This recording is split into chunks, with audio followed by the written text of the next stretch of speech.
Halo semua teman-teman, ya selamat datang kembali di webinar yang diadakan oleh Tiens ya. Yang pasti teman-teman, saya pribadi itu betul-betul salut dan kagum sama Anda semua karena Anda mau terus untuk belajar ya. Nah, di mana pada saat kita berada di bisnis ini, banyak orang berpikir bahwa dia bisa berhasil itu tanpa melakukan yang namanya pertumbuhan.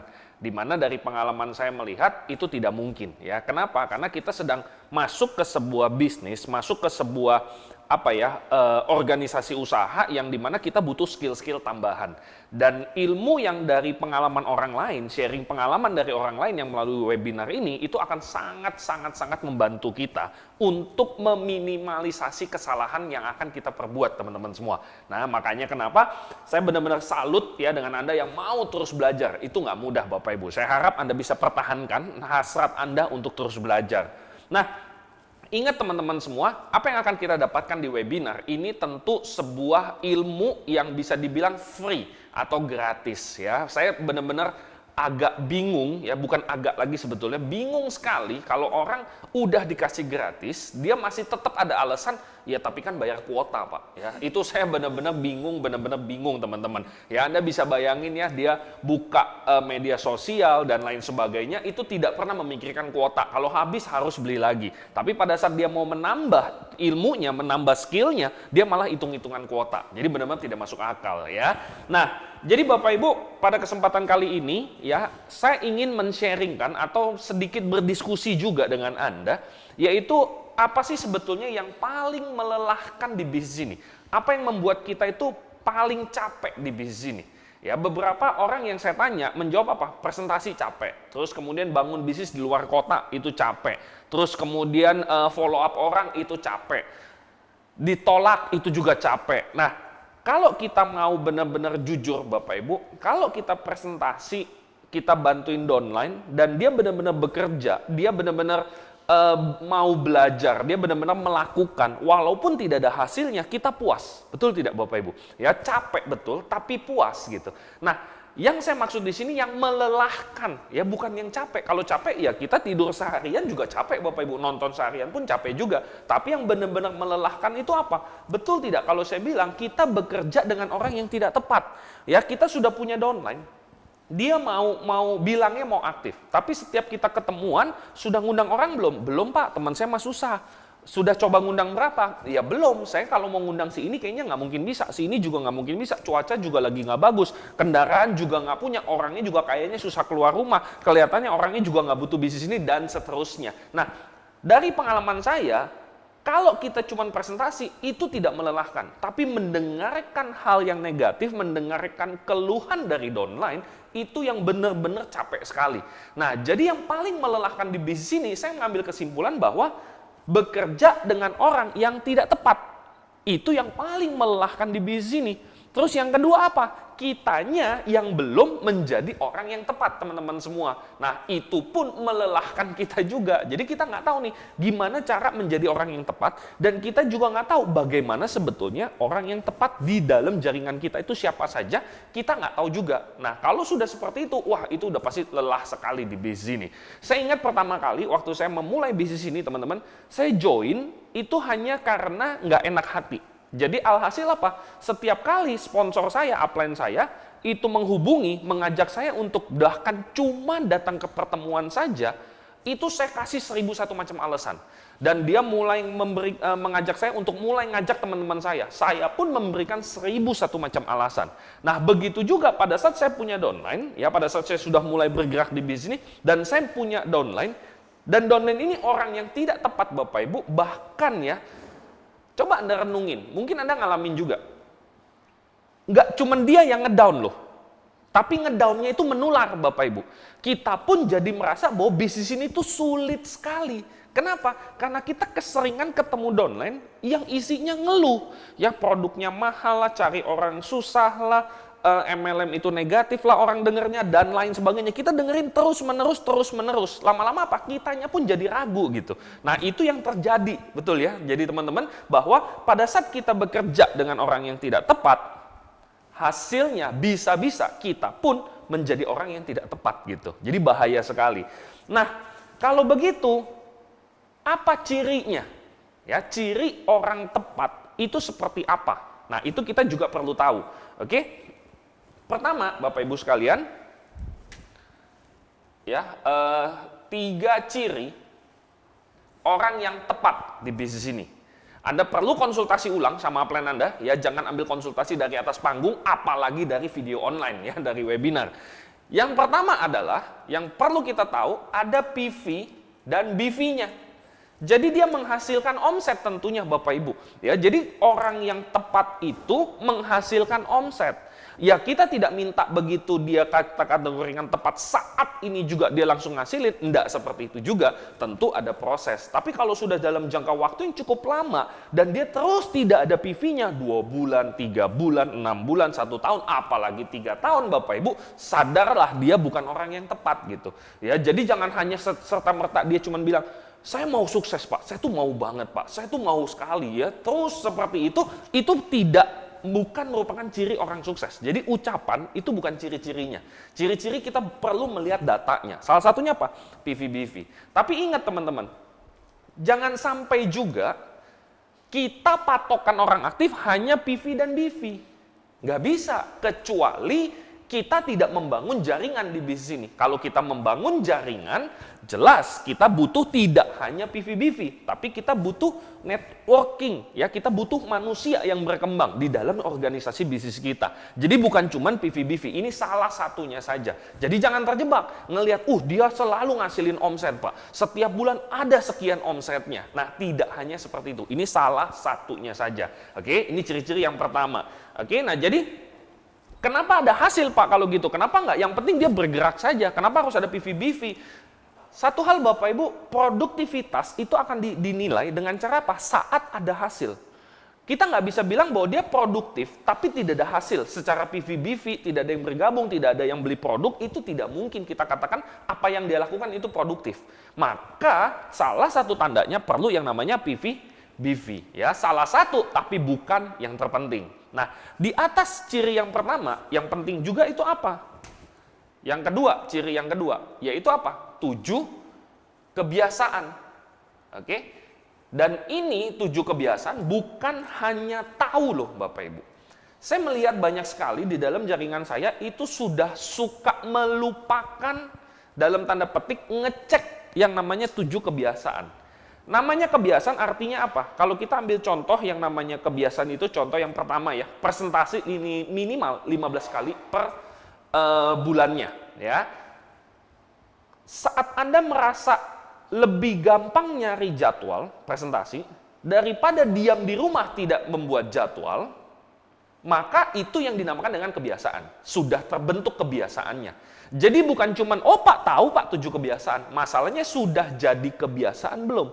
Karena goals-nya adalah kita memiliki 7 kebiasaan ini. Maka perlu dibangun Bapak Ibu. Kebiasaan itu saya ada rekomendasi Anda satu buku ya. Judulnya itu adalah The Power of Habit. Itu dikarang oleh Charles atau Michael. Nama belakangnya itu Duhigg. D-H-U-H-I-G-G-S kalau saya tidak salah ya. Charles Duhigg kalau nggak salah, The Power of Habit. Nah, di buku itu dikatakan bahwa yang namanya kebiasaan itu perlu dibangun Bapak Ibu. Tidak bisa langsung dalam satu malam terus langsung menjadi kebiasaan. Dan yang namanya kebiasaan kita melakukannya itu sudah tidak sadar. Sama seperti pada saat kita bangun pagi, sebetulnya kalau kita bicara efisiensi lebih gampang kita tanpa mandi, tanpa sikat gigi keluar rumah, benar nggak? Secara efisiensi. Tapi kalau Anda melakukan keluar rumah tanpa sikat gigi, tanpa mandi, Anda nyaman nggak? Nggak nyaman. Ya. Nah, itulah yang dinamakan dengan kebiasaan. Nah, 7 kebiasaan itu perlu dibangun, teman-teman. Salah satunya yang paling utama apa? Ya presentasi, terus kemudian prospecting, menambah daftar nama, Anda melayani pelanggan, terus kemudian Anda belajar, ya baca buku, dengar audio, terus kemudian konsultasi rutin sama upline Anda. Nah, itu harus Anda bangun. Nah, pada saat kita membangun sesuatu, bisa nggak kalau kita sambil lalu? Nggak bisa. Kita perlu benar-benar fokus Bapak Ibu. Ya, jadi perlu tuh Anda perlu bikin tuh checklist ya, checklist mengenai 7 kebiasaan. Namanya kebiasaan kan tiap hari. Jadi Anda mungkin butuh bantuan untuk apa? Bikin kertas. Ya, entah yang gede, entah yang kecil, Bapak Ibu, intinya checklist. Hari ini sudah belum nih 7 kebiasaan itu dilakukan. Saya pertama kali Bapak Ibu pada saat saya membangun usaha ini, salah satu kebiasaan itu yang saya bangun adalah membaca buku. Nah, waktu saya memulai membaca buku, jujur Bapak Ibu, ngelihat bukunya aja itu sudah agak-agak, wah ini saya bisa atau tidak ya. Karena saya biasanya bacanya tuh komik dengan gambar lebih banyak daripada tulisan. Tiba-tiba dikasih buku pengembangan diri yang tulisan semua. Nah, Anda bisa bayangin ya, itu pasti terjadi apa ya, aduh harus baca ya gitu ya. Itu pertanyaan paling sederhananya. Nah, untungnya waktu itu teman-teman, saya merasa saya ini tidak bisa apa-apa di bisnis ini. Jadi kalau disuruh apapun sama upline saya, ya mau nggak mau saya ikutin kalau saya mau berhasil. Nah, pada saat saya sudah baca, teman-teman, berjalan kurang lebih 21 hari, 1 bulan, 3 bulan, sekarang jujur, kalau saya tidak membaca buku, atau minimal ada buku di rumah yang belum saya baca, ya jadi udah habis semua dan saya tidak beli lagi, itu saya ada perasaan bersalah. Bener-bener nggak enak gitu rasanya. Itu sama kayak nggak sikat gigi terus keluar rumah mau ngobrol sama orang gitu. Ngobrol sih ngobrol, tapi ada rasa bersalah, betul nggak? Nah, itu yang namanya kebiasaan. Jadi, kebiasaan ini perlu kita bangun. Nah, ciri-ciri orang yang tepat adalah dia mulai membangun kalau di awal. Tapi kalau misalnya dia sudah posisi 3 bulan, 6 bulan di bisnis ini, dia harus sudah punya kebiasaan ini, teman-teman. Ya, jadi ciri-cirinya apa? Dia punya kebiasaan ini. Jadi dia minimal banget 15 kali presentasi. Dia sudah punya ketemu tim yang hebat pun, kebiasaan presentasinya itu nggak bisa hilang. Pokoknya ketemu orang pasti bawaannya mau cerita aja gitu, mau menjelaskan, menginformasikan mengenai bisnis ini. Nah, jadi itu adalah 7 kebiasaan yang perlu kita bangun. Nah, contoh-contoh lain Bapak Ibu, betapa kebiasaan ini sangat penting ya kalau kita bicara quotes ya atau kata-kata motivasi Bapak Ibu, itu di mana-mana kita sudah tahu bahwa sukses atau perjalanan jauh itu dimulai dengan perjalanan yang kecil-kecil ya. Dan sukses itu dibangun dari apa? Bukan sesuatu yang besar-besar sebetulnya, tapi hal-hal kecil yang dilakukan terus-menerus. Itu adalah asal muasal yang namanya kesuksesan. Nah, hal kecil yang dilakukan terus-menerus itu namanya kebiasaan. Kita ambil contoh Bapak Ibu. Kalau kita ngelihat ambil contoh paling gampang, dunia artis. Dunia artis saat ini bertumbuh begitu cepatnya. Orang sudah tidak perlu lagi kalau kita bicara musik ya, tidak perlu ke dapur rekaman lagi. Dia cuma perlu rekam di YouTube, dia sebar jadi viral, tiba-tiba dia jadi artis Bapak Ibu. Ya, kita ngelihat banyak sekali contoh seperti itu. Tapi kembali teman-teman, kalau dia tidak membangun sebuah kebiasaan, seorang artis yang melegenda, membangun kebiasaan artis yang benar-benar yang harus dibangun, kita sudah ngeliat banyak contohnya. Dia viral, booming sebentar, lalu hilang. Viral, booming sebentar, mohon maaf, kena narkoba. Viral, booming sebentar, terus tiba-tiba jadi rusak, terus bahkan hidupnya lebih parah daripada waktu dia sebelum menjadi artis. Ya, nah jadi Bapak Ibu, kebiasaan ini sangat penting sekali. Saya benar-benar mau menggarisbawahi yang namanya kebiasaan. Kita perlu tahu, apakah kita punya kebiasaan bisa mengarahkan kita kepada tujuan kita. Ya, jadi banyak sekali contoh-contohnya Bapak Ibu. Atlet misalnya. Anda bisa kebayang ya, waktu dia mau jadi atlet, setiap hari selama 8-10 jam dia latihan. Oke, sampai dia menjadi terkenal atlet yang sangat hebat sekali, pemenang juara olimpiade atau Liga Italia atau Liga Spanyol dan lain sebagainya. Nah, pada saat dia sudah menang Bapak Ibu dan dia meninggalkan kebiasaannya, kira-kira apa yang terjadi? Ya, Anda yang mungkin hobi bola ngerti ya, ada banyak pemain-pemain yang bersinar, habis itu hilang. Bersinar, habis itu hilang. Tapi ada orang yang pemain bola itu bersinar terus-menerus, bahkan sampai sekarang Bapak Ibu, dia terus-menerus tetap bersinar, tetap menjadi legenda. Nah, apa yang membedakan menurut Anda? Saya percaya Bapak Ibu itu kebiasaan. Nah, sama di bisnis ini sebetulnya. Jadi ciri-ciri orang yang tepat yang kedua Bapak Ibu, jauh melebihi daripada ciri yang pertama adalah ke-7 kebiasaan. Dia punya nggak kebiasaan diantaranya 7 yang dibutuhkan untuk berhasil di bisnis ini. Oke, itu adalah kebiasaan Bapak Ibu. Terus kemudian juga yang namanya kebiasaan, gini. Saya kemarin baca di artikel Bapak Ibu, intinya gini. Motivasi, goals, impian itu yang membuat Anda memulai sesuatu perjalanan menuju impian atau goals Anda. Yang membuat Anda terus berjalan itu adalah kebiasaan. Ya, karena motivasi nggak akan cukup. Motivasi itu sifatnya meledak-meledak Bapak Ibu. Ya, jadi dia hanya bum sebentar, habis itu dia akan surut. Nah, yang akan membuat terus bertahan adalah kebiasaan. Udah nggak sesemangat dulu sih, tapi kebiasaannya tetap presentasi, kebiasaannya terus prospecting, kebiasaannya tetap pakai produk, kebiasaannya tetap melayani pelanggan, kebiasaannya tetap dengerin audio, ya kebiasaannya tetap baca buku, kebiasaannya tetap datang pertemuan, komunikasi sama upline. Nah, kalau dia sudah punya kebiasaan seperti itu, semoga Anda nangkep ya apa yang saya bayangkan, kita akan otomatis sebetulnya terus bergerak, walaupun mungkin tidak meledak-meledak lagi. Ya, jadi orang yang tepat punya kebiasaan 7 yang paling dibutuhkan di bisnis ini. Oke? Nah, terus kemudian yang ketiga, ciri orang yang tepat yang ketiga, dan ini yang paling penting Bapak Ibu sekalian, yaitu apa? Sikapnya atau attitude. Ini hal yang paling sering sekali Anda akan dengar Bapak Ibu, ya. Attitude atau sikap adalah hal kecil yang membuat perbedaan besar. Ya, little thing that make big difference itu adalah sikap atau attitude. Nah, Anda bisa tidak merubah sikap menjadi lebih baik dan Anda bisa besar di bisnis ini. Tapi dari pengalaman saya, Bapak Ibu, saya memperhatikan bahwa besarnya itu akan ada maksimumnya.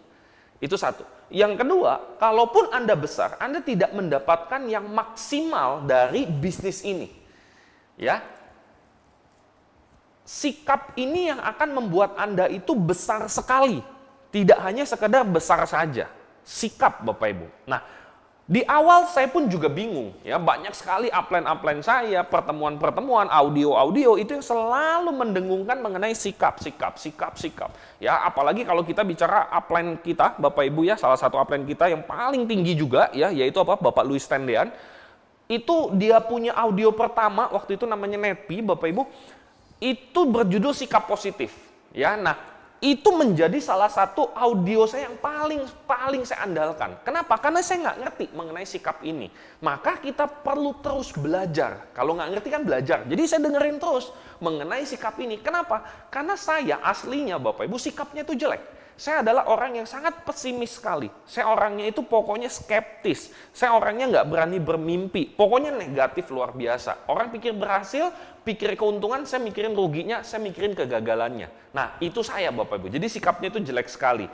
Nah, sikap apa saja yang dibutuhkan untuk kita disebut dengan orang yang tepat? Atau ciri-ciri orang tepat itu memiliki sikap yang seperti apa? Tentu banyak sekali Bapak Ibu, tapi saya akan merangkum dari yang saya perhatikan ada beberapa poin itu yang akan membuat orang ini disebut dengan orang yang tepat. Yang pertama adalah action oriented. Ya, maksudnya apa? Dia benar-benar berfokus kepada tindakan. Jadi bukan berfokus kepada masalah, bukan berfokus kepada tantangan, dia fokusnya kepada yang namanya tindakan Bapak Ibu sekalian. Begitu disuruh ngapain, dia langsung praktek. Begitu dikasih tahu apa, mungkin dia masih bingung, tapi dia langsung lakukan. Nah, itu namanya yang disebut dengan action oriented. Ya, jadi yang namanya orang yang tepat, itu pasti berfokus kepada tindakan, fokus kepada actionnya. Perencanaan jelas perlu, tapi bukan satu-satunya yang terpenting Bapak Ibu, karena kalau perencanaan tanpa action ya jelas nggak akan ngasilin apapun, tapi juga action tanpa perencanaan itu juga bisa jadi masalah Bapak Ibu ya, kerja keras tapi nggak ada arahnya, ya itu juga bisa jadi masalah. Terus kemudian orang yang action oriented, orang yang berorientasi kepada tindakan yang bisa dilakukan, itu juga otomatis adalah orang yang bisa menyelesaikan masalah atau problem solver Bapak Ibu. Jadi banyak orang yang bikin kita capek kadang-kadang downline itu bukan karena dia itu nggak bisa apa-apa yang bikin kita capek, tapi yang dia bisa lakukan itu selalu dia temukan sesuatu masalahnya. Pak, kenapa nggak melakukan jumlah presentasi minimal 15 kali dalam sebulan? Soalnya saya tuh sibuk gitu. Gimana kalau misalnya prospeknya yang diundang ke rumah Bapak, kalau Bapak lagi sibuk di rumah misalnya. Ya nggak bisa, soalnya rumah saya kecil.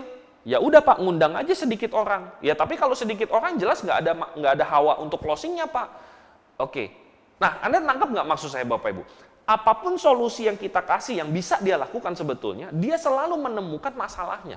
Nah, jelas itu akan membuat kita lelah sekali di bisnis ini. Kita sibuk mikirin masalahnya dia. Anda bisa kebayang ya, masalahnya itu pun diciptakan sama dia gitu. Makanya orang tepat itu adalah orang yang selalu bertindak, selalu berorientasi kepada apa yang bisa dilakukan. Jadi dia bisa menyelesaikan yang namanya masalah, Bapak Ibu, bukan ngeluh. Oke, jadi Bapak Ibu, pada saat Anda berada di bisnis ini, selalu berpikir bahwa saya ini tukang ngeluh atau mencari solusi. Karena kalau Anda merasa bahwa Anda sering ngeluh sama upline, ingat loh Bapak Ibu ya, Anda pun bukan orang yang tepat. Sedangkan untuk membuat bisnis ini lebih mudah, ya Anda harus jadi orang tepat dulu, baru kita cari orang yang tepat. Nah, salah satu cirinya ini. Jadi kita bisa cross check Bapak Ibu. Ya, beruntung kalau saya dulu Bapak Ibu, karena saya benar-benar merasa bodoh di bisnis ini. Saya benar-benar merasa bisnis ini tuh dunia lain buat saya. Ya, jadi istilahnya ini ada dunia manusia, ada dunia gaib ya, dunia goib nih seperti itu. Nah, saya merasa ya bisnis ini tuh kayak gitu. Jadi kalau saya masuk di dunia lain, terus saya neko-neko, banyak ngeluh dan lain sebagainya, wah saya bisa jadi kerasukan setan dong. Makanya saya berpikir ikutin aja deh apa katanya. Suruh baca buku, saya baca buku. Disuruh ngundang orang, saya ngundang orang. Disuruh kenalan, saya coba belajar untuk kenalan. Ya, jadi semuanya adalah action oriented, problem solver. Terus kemudian yang menjadi ciri-ciri selanjutnya, ya sikap yang dibutuhkan adalah orangnya mandiri, Bapak Ibu, bukan bank ya, bukan bank mandiri nih, ya, tapi mandiri, ya, dapat mandi sendiri dia, ya. Nah,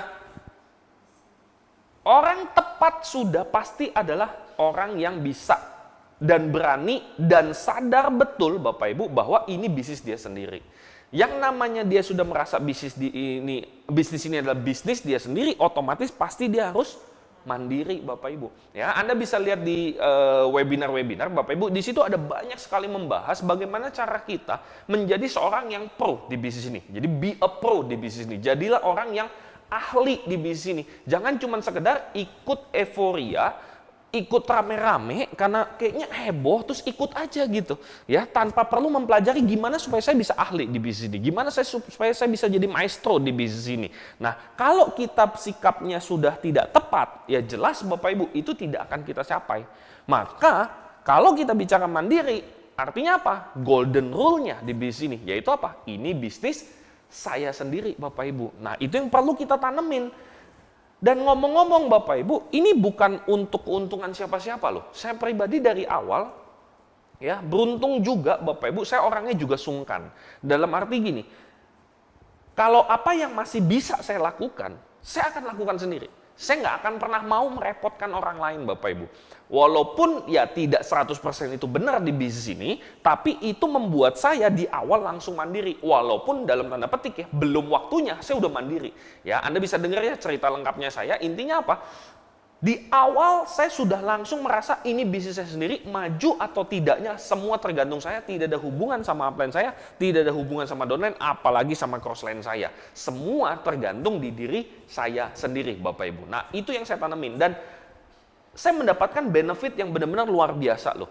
Saya ngelihat ada banyak sekali jaringan saya, Bapak Ibu, bahkan pada saat dia sudah naik level ya, naik peringkat, bonus sudah lumayan. Dia bahkan untuk melakukan cerita tentang bisnis ini ke temannya dia, itu belum berani loh Bapak Ibu. Ya, apalagi pada saat bisnisnya sudah mulai berkembang, dia sudah mulai punya jaringan, dia tidak pernah berani yang namanya ngajarin ke downline-nya, sharing kepada jaringannya dia. Nggak pernah sama sekali Bapak Ibu. Jadi benar-benar ya dia, saya gitu. Jadi ketemu downline pun cuma ya ngobrol biasa, tidak pernah men-sharingkan pengalaman, tidak pernah berbagi ya pengalaman atau ilmu yang dia sudah dapetin.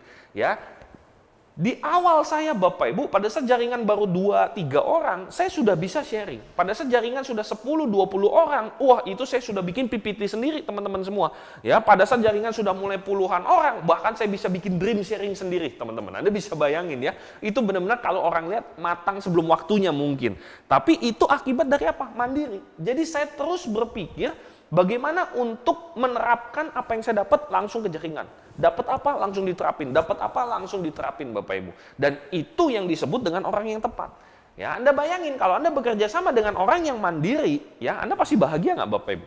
Jelas pasti bahagia. Punya downline yang punya omset yang punya 7 kebiasaan, yang punya sikap action oriented, problem solver, gak pernah mengeluh, selalu bekerja, improvisasi, learn, do review, ya, melakukan, belajar, diperbaikin, lakukan lagi, dan juga dia mandiri juga Bapak Ibu. Anda bisa kebayang ya, punya domain seperti itu 10 aja Bapak Ibu, ya, hidup pasti akan jauh lebih bahagia, ya. Inilah ciri orang yang tepat, oke? Terus kemudian poin selanjutnya mengenai sikap adalah teachable, ya. Teachable ini itu berbeda dengan hasrat mau belajar loh teman-teman, ya.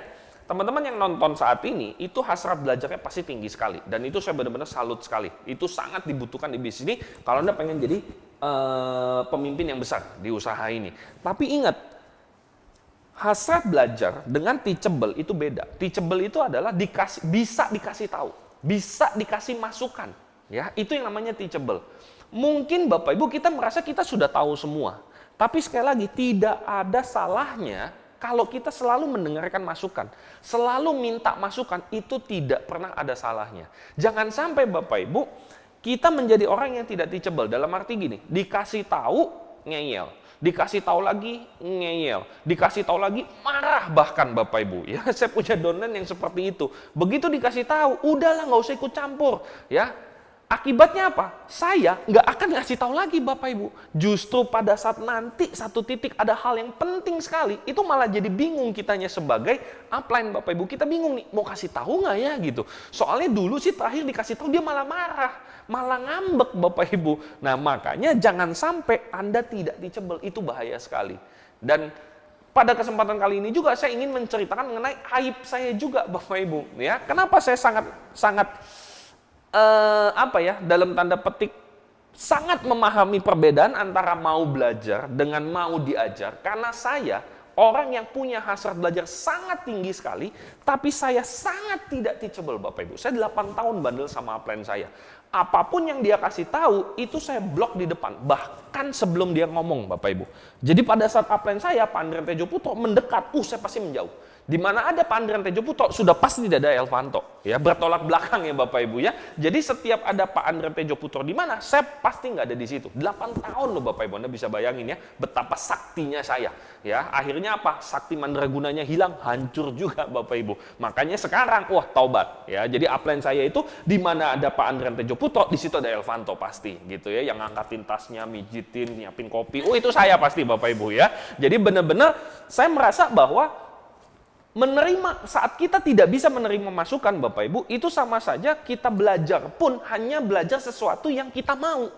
Akibatnya apa? Sesuatu yang perlu diperbaikin itu malah nggak bisa masuk. Sesuatu yang kita butuh untuk tingkatkan malah kita nggak ada masukan, kita malah nggak perbaiki di bidang itunya. Malah rugi sendiri, malah nggak maksimal Bapak Ibu. Jadi saya adalah orang yang benar-benar orang yang paling tidak teachable dari yang pernah saya tahu dari seluruh jaringan saya Bapak Ibu. Makanya hati-hati ya, sering komunikasi sama upline, sering terima masukan. Mengenai masukan itu Anda lihat masuk akal atau tidak, itu urusan belakangan. Anda bisa diskusi, Anda kasih pendapat Anda juga Bapak Ibu. Oke? Jadi terus merasa yang namanya teachable, harus mau bisa diajar Bapak Ibu, itu penting sekali, benar-benar penting sekali. Oke?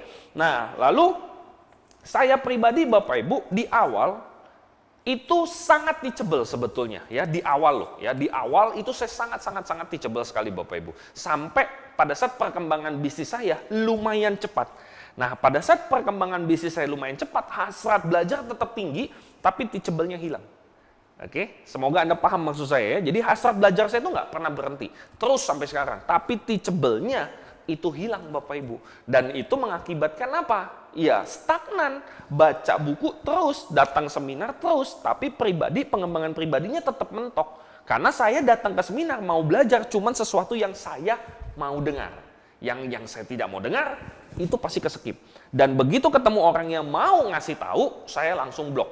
Ya, akibatnya apa? Ya nggak kemana-mana juga. Ya, jadi bahaya sekali. Makanya ciri-ciri orang yang tepat, sikap adalah teachable, mau dan bisa diajar Bapak Ibu. Jangan sampai gini ya, jangan sampai upline benar-benar mengatakan, udahlah biarinin aja deh dia, nunggu kejedok dulu aja deh, kita nunggu dia balik lagi aja deh. Wah, jangan sampai kayak gitu Pak, Anda akan ngabisin begitu banyak waktu, Anda akan ngabisin begitu banyak orang, Anda akan menghabiskan begitu banyak korban. Karena apa? Saya sendiri itu sudah ngalamin hal-hal seperti itu ya. Jadi benar-benar hati-hati Bapak Ibu. Oke? Terus kemudian mengenai sikap dari orang yang tepat di bisnis ini apa? Yang selanjutnya, komunikatif. Komunikatif, ya. Kenapa? Karena kita bisnis hubungan di bisnis ini. Kita bicara bangun jaringan pun manusia. Jadi apabila kita tidak bisa atau sulit ya berkomunikasi atau diajak komunikasi pun sulit, entah handphonenya mati, entah kuotanya habis, entah handphonenya yang rusak, atau memang Anda males berkomunikasi, ya, atau apapun itu Bapak Ibu, itu adalah salah satu tanda-tanda biasanya bisnis kita akan mulai menurun. Percaya atau tidak, saya ngalamin seperti ini. Ya, saya dulu menjadi orang yang sangat tidak komunikatif sama upline saya. Upline saya hubungin, telepon, saya nggak angkat. Kalau di telepon banyak, ya udah saya angkat, tapi saya taruh di meja, saya sambil melakukan aktivitas yang lain. Anda bisa kebayang ya betapa menyebalkannya saya dulu Bapak Ibu. Ya mohon maaf Tejo ya, Pak Tejo Putro, mohon maaf sekali lagi. Tapi itulah faktanya Bapak Ibu. Dan ironisnya adalah di saat saya melakukan itu, saya merasa sangat hebat sekali loh. Saya benar-benar merasa jagoan sekali, tanpa upline bisa, nggak perlu dengerin apa kata orang, merasa bisa. Sampai apa? Ya benar-benar mentok Bapak Ibu. Mentok, kesandung, jatuh, bahkan masih bingung kenapa bisa begini gitu. Tapi begitu kita review, ternyata apa? Ya begini. Pada saat kita tidak komunikatif, itu akan diikuti oleh seluruh jaringan kita. Anda bisa kebayang ya, Anda mau kerjasama sama satu orang, tapi dihubunginnya sulit. Di chat sekarang, kalau besok bisa dibalas, Anda potong kambing. Karena jarang terjadi Bapak Ibu. Anda bisa kebayang nggak kerjasama dengan orang yang seperti itu? Jelas nggak mungkin bisa jalan Bapak Ibu. Ya, apalagi kalau downline yang ngontek dianya dan dianya nggak bisa dihubungin. Aduh Bapak Ibu, menurut saya itu sudah mengenai tanggung jawab sih ya. Jadi menurut saya kalau sudah terjadi hal-hal seperti itu, ya Anda benar-benar perlu merenungkan ulang Bapak Ibu. Apakah orang yang Anda anggap orang tepat, itu benar-benar orang yang tepat atau tidak? Kalau dia tidak bisa diajak komunikasi. Ya, jadi sangat bahaya sekali. Saya ambil bayangan seperti ini Bapak Ibu. Kalau Anda punya jaringan downline calon leader, ya benar-benar orang yang bagus ya, orang yang sangat luar biasa, orang yang sangat bagus sekali. Anda tentu pengen komunikasi sering, Anda tentu pengen kasih goals tertentu, Anda tentu ingin dia memantau goalsnya dia, Anda tentu ingin memperbaiki kalau arah-arahnya sudah tidak tepat, betul ya? Tapi kebayang nggak kalau misalnya setiap kita melakukan itu, dianya nggak bisa dihubungin gitu, atau dihubunginnya itu lama sekali balesnya Bapak Ibu, ya? Kalau saya pribadi Bapak Ibu, saya tidak menyalahkan. Mungkin dia sedang tidak fokus dan lain sebagainya. Tapi ingat Bapak Ibu, semoga kita jangan sampai seperti ini. Kenapa? Karena saat upline merasa kita memang mungkin sedang ada fokus yang lain, maka upline akan pindah fokus. Ya, dan yang rugi siapa? Menurut saya sih kita sendiri. Ya, kalau kita dihubungin upline sedikit atau banyak Bapak Ibu, kita akan diingetin bisnis ini. Kita akan diingatkan untuk apa? Bergerak. Dan kita butuh di bisnis ini untuk terus diingetin, untuk terus bergerak kan? Kenapa? Karena tujuannya kan tujuan kita, bukan tujuan upline loh Bapak Ibu. Upline selalu bisa mencari titik fokus yang lain lagi. Ya, jadi hati-hati. Coba cek komunikasi Anda itu lancar tidak? Ya, kalau Anda tidak lancar, segera perbaiki Bapak Ibu. Ya, kita perlu terus berkomunikasi. Terus kemudian juga saat orang sudah sulit untuk diajak komunikasi, saat dihubungin juga sudah sulit, dari pengalaman saya Bapak Ibu, itu adalah tanda-tanda kematian yang paling akurat di bisnis ini. Ya, jadi Anda sudah perlu menyiapkan liang kubur, Anda sudah perlu membeli nisan gitu ya, pada saat dia sudah sulit diajak komunikasi. Ya kita nggak perlu ngomong seperti itu Bapak Ibu, tapi dalam hati kita sudah tahu, bukan orang ini, kita perlu mencari penggantinya seperti itu. Oke. Nah, juga pada saat kita komunikasi pun Bapak Ibu, kesalahan terbesar yang paling sering saya alamin dan saya juga bingung kenapa downline melakukan hal seperti itu adalah dia tidak jujur pada saat komunikasi nggak jujur. Lagi ngedown bilangnya tenang up, bulan depan pasti besar, padahal lagi ngedown, ya. Si A, wah itu bentar lagi pasti booming up. Padahal dia udah sulit komunikasi sama si A itu tadi. Si B gimana? Wah, itu calon leader yang bagus, daftar namanya bejibun. Ya, tapi ketemu terakhir itu tahun lalu, Bapak Ibu. Nah, buat apa ya? Jadi sekali lagi Bapak Ibu, Anda coba dengar satu audio namanya judulnya Be a Pro ya. Nah, di mana di situ itu dibahas mengenai sikap atau mental kita pada saat kita jalanin bisnis ini. Pada saat Anda suka berbohong, memberikan kabar baik ya kepada atas, kecenderungannya itu adalah mental-mental ya orang yang bekerja di sebuah perusahaan. Yaitu apa? Yang penting bosnya senang aja, yang penting kita selamat. Nah, sedangkan Bapak Ibu kalau kita bicara di bisnis ini bisnis kita. Ya, sponsor kita, upline kita itu konsultan bisnis. Dia akan memberikan yang terbaik berdasarkan kondisi yang nyata. Jadi kalau kita sudah tidak jujur, kita tidak menceritakan apa adanya, jelas Bapak Ibu, saran yang dikasih pasti salah. Nah, kalau udah saran yang dikasih salah, Anda mau nyalahin siapa? Kan kita kasih datanya salah. Kita cuma memberikan kabar baik. Dengan harapan apa? Kalau saya bilang oke, baik-baik saja, bisnis saya sempurna, sedang berkembang pesat, upline nggak ngasih apa-apa, kan itu yang kita mau gitu. Nah, jadi artinya apa? Tidak sinkron antara apa yang kita mau dengan apa yang kita harapkan dari upline atau sponsor kita. Oke? Nah, jadi Bapak Ibu, itu adalah mengenai yang komunikatif. Kemudian, sikap yang terakhir yang dibutuhkan seorang yang benar-benar mempunyai ciri-ciri orang yang tepat adalah dia memiliki visi yang besar. Ya. Jadi visi besar yang saya maksud di sini itu bukan cuma sekedar impian, tapi visi. Ya, visi itu adalah sesuatu yang kita mau capai dan ini yang menggerakkan kita. Makin besar visinya, maka pergerakan kita akan makin bisa untuk jangka panjang dan bisa melakukan pergerakan yang cukup besar dan jangka panjang. Nah, ingat Bapak Ibu, terkadang pada saat kita bicara visi, orang itu hanya berbicara mengenai dirinya sendiri. Dia akan punya jaringan luar biasa besar, dia akan punya bisnis di seluruh dunia, dia akan menjadi orang terkaya di seluruh dunia, dan seterusnya, dan seterusnya, dan seterusnya. Itu tidak salah Bapak Ibu, tapi dari beberapa buku yang pernah saya baca, satu visi yang lebih besar, melewati batas yang namanya keinginan kita pribadi Bapak Ibu, itulah visi yang benar-benar paling besar. Dan kita akan digerakkan oleh sebuah kekuatan yang apa ya, yang tidak kelihatan, tapi entah kenapa kita sanggup terus melakukan. Kalau kita memiliki visi yang besar itu tadi. Ya, contoh-contoh visi besar seperti apa? Visi itu harus melibatkan orang lain Bapak Ibu. Harus melibatkan kemenangan orang lain. Jadi nggak bisa kita cuma sekedar kita sukses, itu visinya kita gitu ya. Itu nggak salah sekali lagi. Tapi yang saya maksud di sini adalah visinya adalah benar-benar mengangkat yang dia punya tim untuk naik satu level lebih tinggi lagi, satu level lebih tinggi lagi, mencapai orang yang lebih besar lagi, lebih besar lagi, lebih besar lagi. Jadi benar-benar melebihi kepentingan diri dia sendiri. Nah, itu yang dimaksud dengan visi besar Bapak Ibu. Jadi dia harus punya apa? Jiwa yang rendah hati, jiwa yang suka melayani orang lain, ya benar-benar sebuah visi yang menjadi yang namanya pemimpin sejati Bapak Ibu. Jadi bukan cuma sekedar menjadi leader ya. Kita terlalu gampang menyebut orang leader soalnya Bapak Ibu ya. Jadi peringkatnya tinggi dia leader gitu. Nah, leader atau pemimpin itu tidak berdasarkan posisi. Ya, Anda bisa baca buku seri-serinya John C. Maxwell, di situ banyak sekali dibahas. Jadi ada yang namanya pemimpin berdasarkan posisi. Ada yang namanya pemimpin yang berdasarkan apa. Nah, yang saya maksud di sini adalah pemimpin yang benar-benar pemimpin Bapak Ibu. Anda pelajari deh gimana caranya untuk menjadi seorang yang namanya pemimpin. Karena saat kita mau sukses luar biasa di bisnis ini, nomor satu Bapak Ibu, ya Anda harus jadi seorang pemimpin. Nggak bisa enggak Bapak Ibu. Oke? Terus, nah ini kita sudah tahu nih ya ciri-cirinya. Bahwa bisnis ini kita perlu kerjasama dengan orang yang tepat. Dan ciri-cirinya seperti ini semua. Nah, di tim saya Pak, nggak ada Pak ternyata. Ya, orang yang punya ciri-ciri seperti ini. Ya, gimana dong Pak? Ya jelas Bapak Ibu. Ya, apa yang harus kita lakukan kalau kita belum punya orang yang tepat? Ya jelas kita harus ngapain? Ya cari Bapak Ibu. Ya.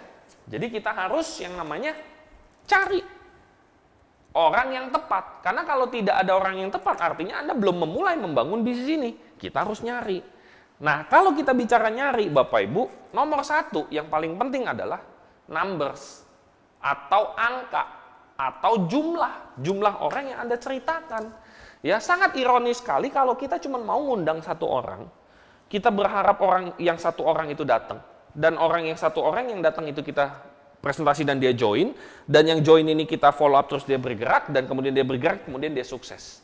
Nah, itu benar-benar kita hidup di dunia alam impian, Bapak Ibu. Ya, jadi nggak bisa seperti itu. Kita harus benar-benar memperbanyak jumlahnya. Ya, ini bisnis benar-benar game of number. Kita perlu pahami bahwa bisnis ini nggak mungkin orang yang bergabung semuanya bertahan dan semuanya menjalankan, nggak mungkin. Setiap hari, setiap saat ada orang yang memutuskan berhenti di bisnis ini. Maka kita pun harus membuat sebuah hawa, bahwa sebuah atmosfer yang membuat harus ada terus menambah orang.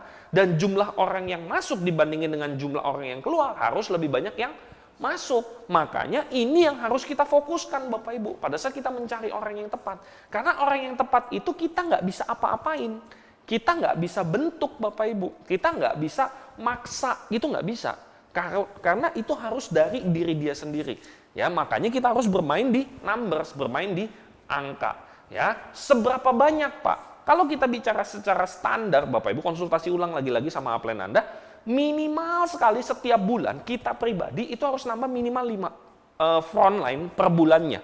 Ya, Anda konsultasi ulang, Bapak Ibu, tiap orang kondisinya berbeda. Tapi dari pengalaman saya, Bapak Ibu, dari dulu, orang yang aktif itu adalah orang yang benar-benar bisa nambah 5 tiap bulan, 5 tiap bulan, 4 orang, 5 orang, 6 orang, 4 orang, seperti itu kurang lebihnya. Ya, jadi terus menambah jumlahnya. Terus kemudian yang kedua, ya, gimana cara kita mencari? Pertama, pemahaman mengenai numbers. Kita harus bermain di jumlah yang banyak. Ya, kalau Anda bingung, Pak, saya mau Pak jumlah presentasinya banyak, tapi daftar nama nggak ada. Anda dengerin deh audio untuk menambah daftar nama. Ya, saya tuh nggak pede Pak prospecting. Dengerin deh audio yang membahas mengenai prospecting. Cari, Bapak Ibu, ada banyak kok di webinar ini pun banyak sekali. Ya, Anda bisa bongkar-bongkar, Anda bisa dengerin. Terus kemudian yang kedua apa? Yang perlu juga, jadilah yang namanya role model. Jadilah contoh dulu orang yang tepat, Bapak Ibu. Ya, Anda nggak akan pernah bisa, istilahnya gini, bebek akan sulit sekali bergaul dengan elang, Bapak Ibu. Ya, elang pun akan sulit sekali bergaul dengan bebek. Nah, Anda jadi bebeknya apa jadi elangnya, Bapak Ibu?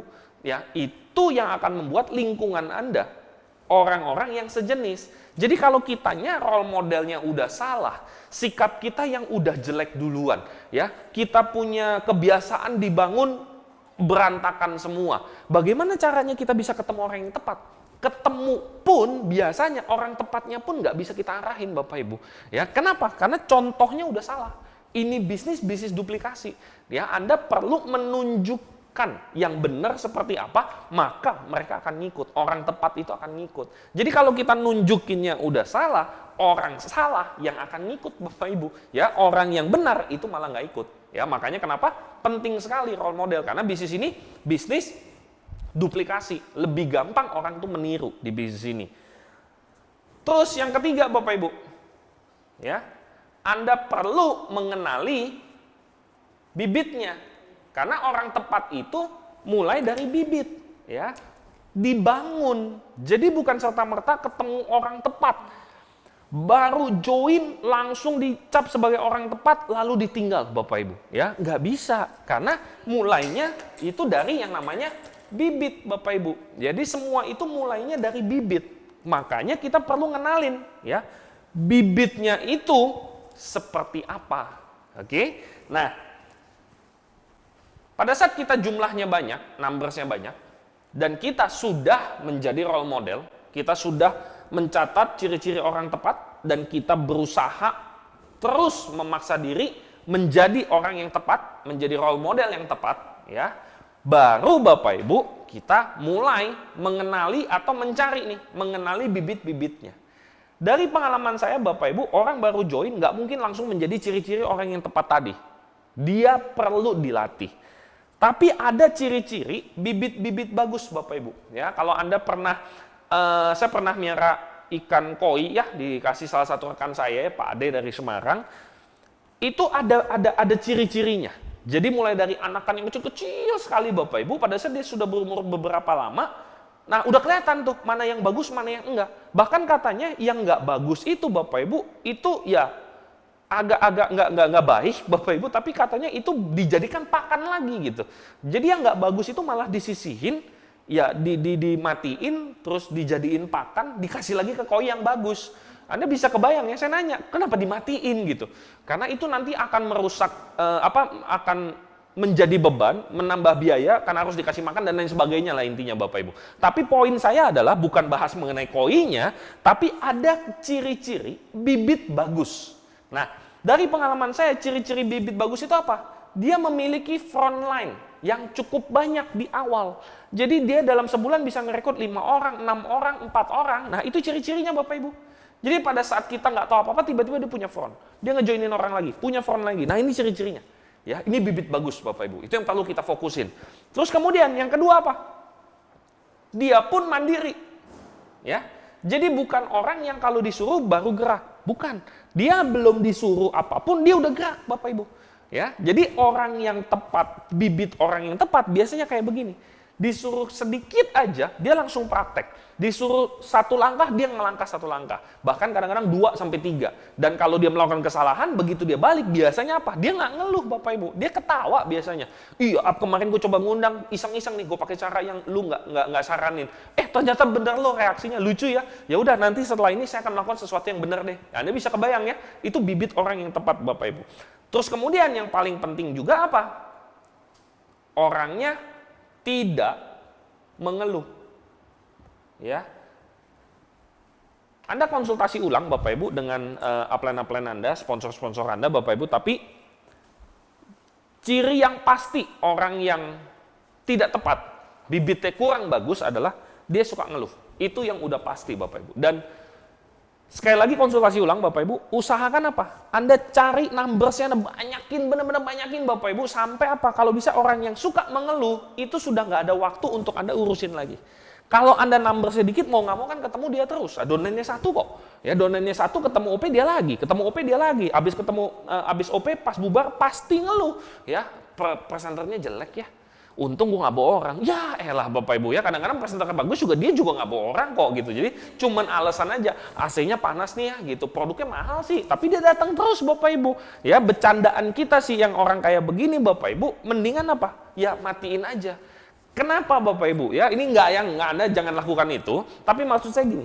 Kalau Anda terus bergaul lama sama orang ini karena numbers Anda tidak main, ya, Anda tidak bermain di jumlah yang banyak, akibatnya cuma ada dia terus dan dalam jangka waktu yang lama Bapak Ibu, percaya atau tidak, Anda yang akan ikut dia.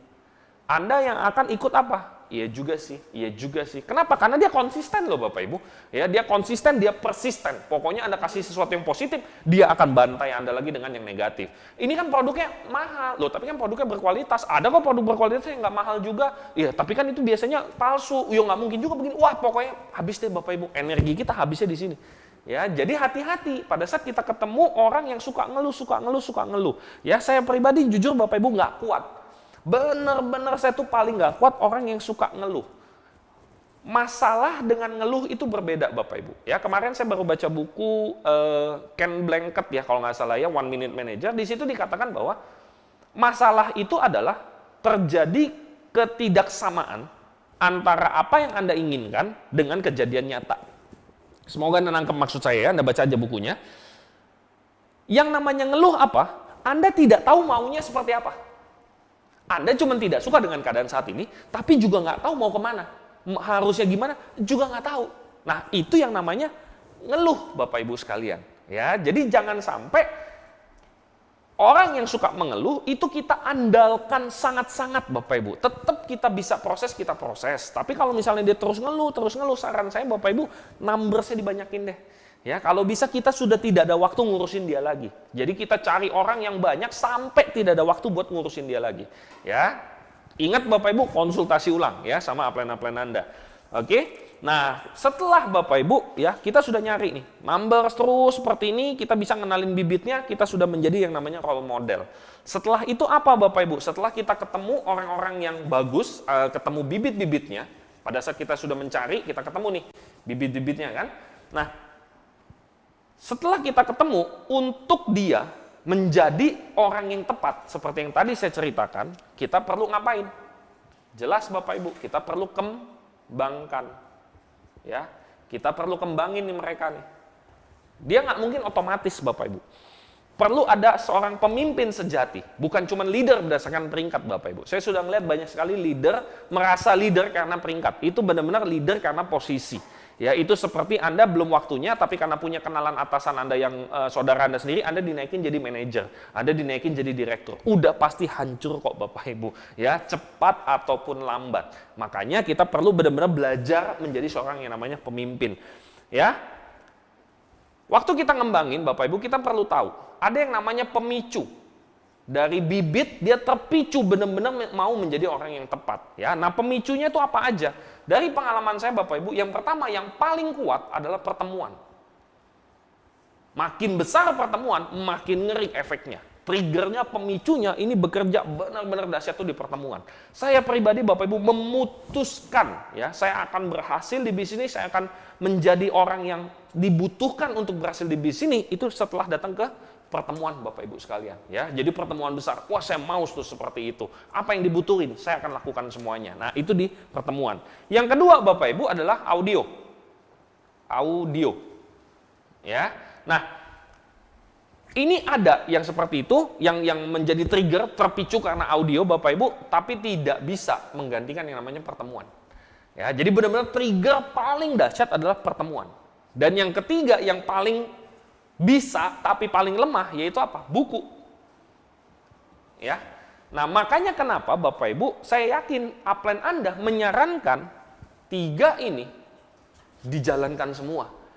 Walaupun ini yang paling dahsyat, tapi kalau tidak dilengkapi dengan ini, pemicunya pun nggak akan bisa maksimal Bapak Ibu. Jadi sayang, mendingan apa? Langsung aja semuanya gitu. Jadi benar-benar kita ikutin semua, kita promosiin semua ini, itu ke siapa? Setiap orang yang ada di jaringan kita. Karena kita tidak bisa menjadi pemicunya Bapak Ibu. Kita cuma bisa menjadi promotor dan kita mengarahkan mereka ke pemicunya. Nanti pemicunya ini yang akan membuat dia terus bertumbuh menjadi orang yang tepat itu tadi.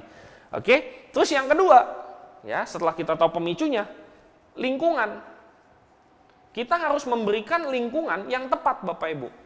Jadi kalau saya ibaratkan, lingkungan itu seperti kalau kita mau nanam pohon, nanam tanaman ya, itu perlu ada tanah yang bagus, ya, lingkungan yang bagus, tanah bagus tapi polusi banyak juga nggak bisa. Tanah bagus tidak berpolusi tapi diinjek-injek orang terus tanahnya, itu juga nggak akan bisa bertumbuh. Maka kita perlu menyiapkan lingkungan yang bersahabat untuk pertumbuhan Bapak Ibu. Nah, maksudnya apa? Yang pertama, hargai sesuatu tindakan atau orang yang tepat Bapak Ibu. Jadi jangan sampai kita itu hanya dari PV dan BV yang kita hargai Bapak Ibu. Hargailah sebuah tindakan-tindakan yang sedang mengarahkan dia ke menjadi orang yang tepat. Ya, orang yang tepat ada beberapa ciri ya. Tadi semoga Anda catat Bapak Ibu. Nah, jadi hargailah tindakan dan orang yang tepat, yang mengarah ke menjadi orang yang tepat itu tadi. Jadi jangan sampai Anda menghargai sesuatu yang salah Bapak Ibu. Pada saat Anda menghargai sesuatu yang salah, wah semuanya akan bergerak ke arah yang salah. Nah, itu yang disebut dengan lingkungan itu tadi. Dan itu yang kita perlu jaga sebagai seorang pemimpin Bapak Ibu. Ya. Lalu, ada rasa aman untuk bertumbuh. Ya, jadi kita mendorong mereka. Pada saat mereka melakukan yang namanya kita mau bertumbuh, pasti banyak nggak melakukan kesalahan? Pasti banyak. Nah, kita harus memberikan rasa aman terhadap kesalahan. Kita harus memberikan rasa aman bahwa saat salah nggak ada masalah gitu. Perbaikin lagi aja. Tenang, kita ada di samping kamu kok. Ya, kita pasti akan terus support. Nah, itu yang saya maksud dengan rasa aman Bapak Ibu. Terus kemudian, yang paling penting yang tadi sudah kita bahas Bapak Ibu, jadilah benar-benar leader, ya, bukan bintang atau peringkat. Jadilah benar-benar seorang pemimpin. Perlu belajar Bapak Ibu. Pemimpin itu dilatih, ya. Tidak ada siapapun itu terlahir menjadi seorang pemimpin sejati. Mungkin bibitnya perintah-perintah orang ya, sehingga orang ikutin dia dan kita nyebut dia seorang pemimpin. Enggak juga Bapak Ibu. Kenapa? Karena yang ngikutin mungkin dengan rasa takut, mungkin dengan iming-iming, ya kita nggak pernah tahu. Tapi kalau kita bicara yang namanya benar-benar pemimpin sejati, ya kita akan ngikut orang karena memang kita mau ikutin dia. Nah, untuk menjadi seorang pemimpin Bapak Ibu butuh pelatihan memang, butuh kelas-kelas training Bapak Ibu. Ya, di mana Tiansi sudah nyiapin semuanya, pelatihan-pelatihan itu kita tinggal ikutin. Kita benar-benar belajar menjadi seorang yang namanya pemimpin. Ya, hal-hal seperti itu penting sekali Bapak Ibu. Training mengenai kepemimpinan, mengenai leadership dan lain sebagainya. Ya, kita perlu ikutin semuanya.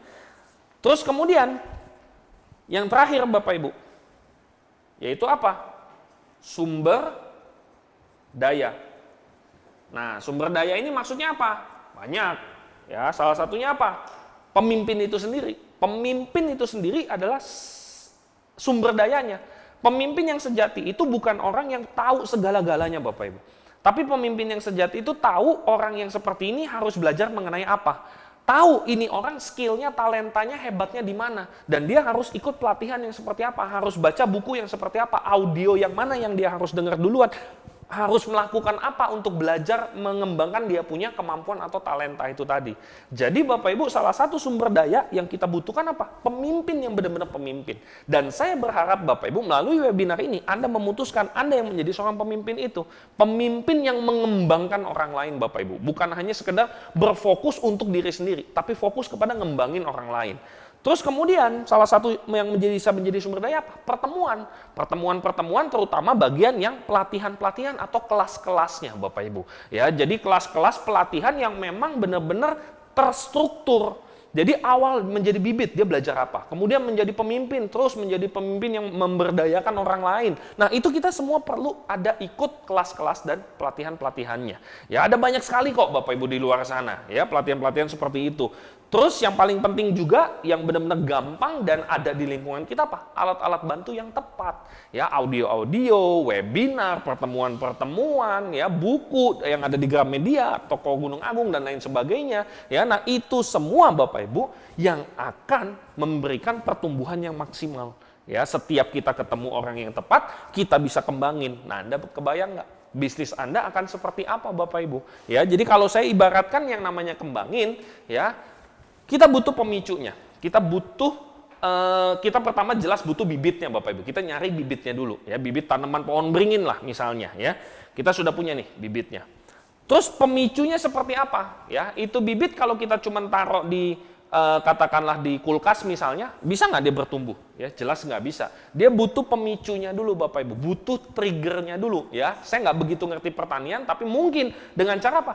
Taruh di tanah, siram sedikit, bikin lembab, ya udah, ya. Dia akan secara alami kok, asal bibitnya memang bibit beringin Bapak Ibu. Ya, kalau bibitnya pohon toge yang numbuh ya toge, ya, dan kita nggak mungkin ngarepin dia jadi beringin kan. Maka kita cuma bisa apa? Bikin dia menjadi toge yang terbaik di seluruh dunia itu yang paling maksimal kita bisa lakukan kan. Nah, jadi kita taruh pemicunya Bapak Ibu. Kita taruh di tanah, kita bikin lembab sedikit, pertemuan audio dan buku. Ya, kita promosiin terus seperti itu. Terus kemudian setelah dia benar-benar tas gitu ya, mulai ada bibit kecil ya Bapak Ibu, inilah yang kita perlu siapin. Lingkungannya, tanamannya, ya, lingkungan keadaannya, polusinya, suhunya. Bahkan kan kalau tanaman tuh ada yang sampai dibikin rumah kaca karena untuk apa? Menjaga suhunya, ya, menjaga dari hama dan lain sebagainya. Nah, ini lingkungan Bapak Ibu. Ya, setelah itu apa? Sumber daya. Dia butuh apa aja untuk berkembang lebih maksimal. Ya, mungkin tempat yang lebih luas, mungkin butuh pupuk dan lain sebagainya. Nah, jadi teman-teman semua, kalau kita sama-sama bayangin, kalau kita bisa menerapkan ini semua, Anda bisa kebayang ya.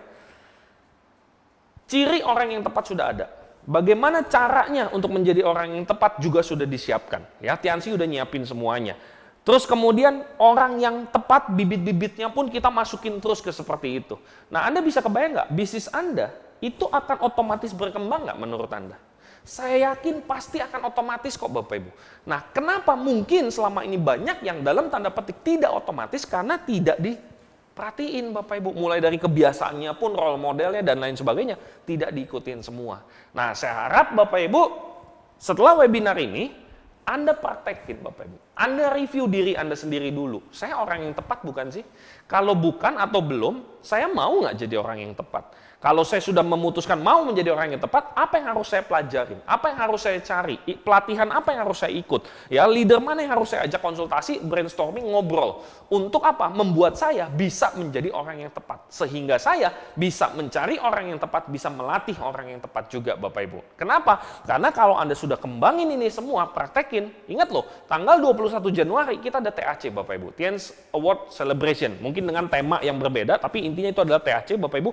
21 Januari kalau saya tidak salah. Nah, Anda bisa kebayang kalau bibit-bibit tadi Bapak Ibu, Anda cari sekarang nih ya 2 bulan setengah, dan bibit itu Anda taruh nih di pemicu yang paling dahsyat Bapak Ibu, yaitu TAC itu tadi. Anda bawa 10, kebayang nggak perkembangannya seperti apa? Anda bawa 100, kebayang nggak perkembangannya bakal seperti apa Bapak Ibu? Ya, pasti ngeri sekali ya, pemicunya banyak Pak, pemicunya tuh luar biasa banyak. Ibaratnya Anda punya satu kantong kresek besar, isinya bibit pohon beringin semua, dan Anda tebar di pemicu ini semua. Anda bisa kebayang ya, pertumbuhannya bakal seperti apa, perkembangan bisnis Anda bakal seperti apa. Percaya dengan saya, TNS Award Celebration berikutnya 2018, Anda sudah mulai panen Bapak Ibu, sudah ada hutan tuh di tempat lingkungan Anda itu tadi. Oke, semoga bermanfaat. Saya Alvanto, selamat malam, sukses buat Anda semua.